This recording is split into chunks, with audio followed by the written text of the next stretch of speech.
Hey guys, how are we doing? How was everybody's year? What are some big things that happened to you this year? A couple big things that happened to me this year. My daughter Eva turned 1 in September. It feels like she was just born yesterday, and our newborn was born. Loic in November. He's doing really good, and oh my God, me and my wife, we are in big trouble. Two kids in a row. Two kids in a row. What were we thinking? What were we thinking? We were thinking that we have a lot of love to give. That's what we were thinking. Anyways, um, and yeah, outside of those two big things, I've also been collecting, of course. Been collecting more video games, and so that's what I'm going to show off to you today. My PS5 collection. I'm probably going to do my other collections as well. Maybe not all of them, but I'll probably do another Switch collection because that grew a lot since. Maybe I'll do PS4 collection, PS3 collection, maybe even that's haven't done a PS2 and PS3 collection video since 2020, so it might be worth doing that. But yeah, I have a small PS5 collection. I only have about 15 games. I wasn't really thinking about doing it, but then I saw another YouTuber make a video of their PlayStation 5 collection, and they only had like 12, 13, 14 games or whatever. So that kind of motivated me to do my game collection. Um, anyways, I'll start with Assassin's Creed Valhalla. Have not played this yet. It's the only Assassin's Creed game that I ever really wanted to play outside of the first one, second, third, and Black Flag. Really, I did get Origins as well because it was so cheap on the PS4, and I do hear good things about Origins. I'm not sure if I'm ever gonna get to play it though. We'll see. Valhalla seemed interesting though. And then we have the Chant. So this is a horror game on the PS5 that doesn't get talked a whole lot. It doesn't get a lot of eyes, I guess. Um, I have zero idea how it plays. I don't know what the gameplay is like at all. No idea what the story is like, but I hear good things from those who have played it, and this is probably going to be the next game I'm going to be playing on my PS5. We have Dead Space.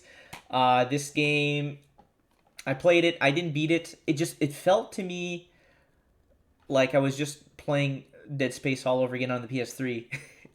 I don't know if that makes it just feels like what I remember from the PS3 version. It's just kind of exactly the same with this one. I got the same.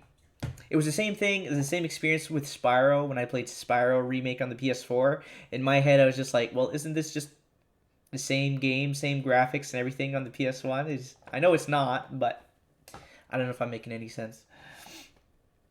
Demon Souls. I have not played Demon Souls yet because I did play Elden Ring and I got my ass kicked so much, and I just like I know this is a good game. I know it's a good game, but I'm not sure how much patience or time I have with these kinds of games. And Demon Souls is, it's just another Souls game, so I'm not sure if I'm ever going to get to it. Hopefully I will. Ghostwire. So I played and beat this just before Loic was born. It's a very good game. It was annoying at first because I had the grain, the film grain was terrible, and the input lag was absolutely atrocious. I had to figure out how to fix those things in the settings to get a decent quality game. But once I did, yeah, it was a very, very fun game, very addicting. And it's going to be a special game that's going to be near and dear to my heart forever now because it's the game I beat just before Loic was born. The same effect that I got with Days Gone. I beat Days Gone just before Eva was born, which was something. And in Days Gone, for anybody who knows the game, you're a biker and you have a motorbike, and your motorbike, you can customize it.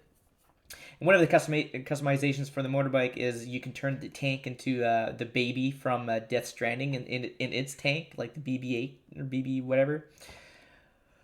And so everywhere when I would drive around and stuff, I would think in my head, the baby in the tank is Eva because she was still in Kayla's belly, and whatever. I don't know. It's just it's kind of cringy. I know. Thymesia, which is a Souls-like game. I don't really know why I bought it. I heard good things about it. I tried playing this one too, and the first like hard NPC that I encountered, I tried for like 15 minutes to beat him, couldn't. I was just no. It is not for me. Not for me. Stray. I did beat this one as well before Loic was born, but a little bit, but not as close to his due date as Ghostwire Tokyo. This was a very fun game. Very much enjoyed it. If they ever made a second game, I would buy it. Play it in a heartbeat. Story's beautiful. Environment's beautiful. It's just great. Resident Evil 4. This is another game I have not played. I'm going to be playing soon. I absolutely love Resident Evil 4 on the PS2. That's one of the games I played and beat the most. Got all of the all the collectible weapons and stuff, and so I'm looking forward to this one. And unlike with Dead Space, Dead Space to me felt like I was just replaying Dead Space on the PS3. This one, I know they changed it enough that it's Resident Evil 4, but it's also a new game. That's the feeling I got when I played Resident Evil 2 remake on the PS4. I was just like, I played Resident Evil 2 a bunch of times, but this, I know this is Resident Evil 2, the new one, but it also just feels like it's a new game. Capcom is very good at doing that. I don't know if I'm making any sense. I'm rambling so quickly. We have Ratchet and Clank, A Rift Apart. Play this, beat this. What you'll hear a lot of people say is that this is a beautiful game, and it really is a beautiful game. Feels like you're playing a Pixar movie. The story was great, and this was actually the first and only Ratchet and Clank game I ever played. I was so biased to Jak and Daxter growing up. I refused to play Ratchet and Clank games. I regret it. We have The Quarry. Play this, beat this. I was doing very good right up until the end, and then all of the... everybody died except for 2 characters. The same exact thing happened when I played Until Dawn. Everybody was alive, and then they weren't. And it's a fun game. I think I prefer Until Dawn over The Quarry, though. We have The Medium. I have not played this yet. I heard that it's kind of like a Silent Hill kind of love letter game inspired by Silent Hill, and it's made by the developers that are making the Silent Hill 2 remake, so I figured I'd give this a go. But no, I haven't played it yet. Mixed reviews on this one. Some people like it, some people really don't. Immortals Phoenix Rising. I bought this one for my wife because my wife absolutely loves Breath of the Wild. We haven't played Tears of the Kingdom yet. So I bought this one because apparently it's kind of like a Breath of the Wild clone. We have Hot Wheels Unleashed. I just bought it because I'm getting more and more, I'm becoming more and more of a fan of arcade racing games. There's just so fun to just kind of like play, and then when you're done, you put it aside, and you can get back to it whenever.